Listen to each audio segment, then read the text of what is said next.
aita eta amak gauzak egiten kalkulatuz, jaiten den bezala aitak jaten zuen beti, behar da kalkulatu. Ez nola naizka joan bankorat, diru galde egiterat eta investizamendu handiak egin, eta hola. Behaz, arditeia ere, mekino handitu zuen, ikusiz, nola behar zen pagatu.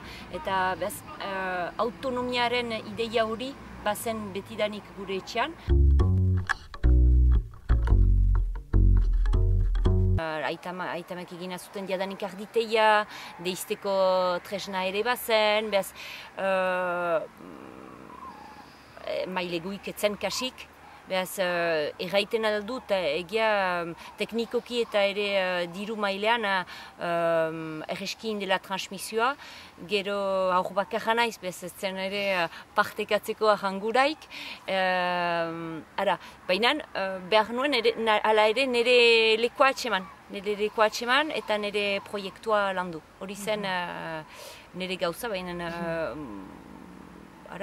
gogo honez egin dut.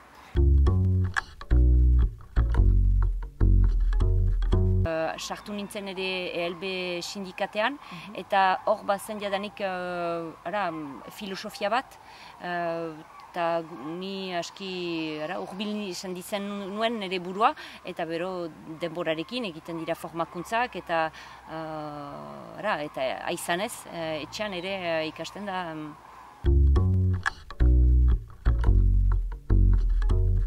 Itxasun gure egian beti lagunekin egon gira bai dantza taldean edo gaztetxean edo hola.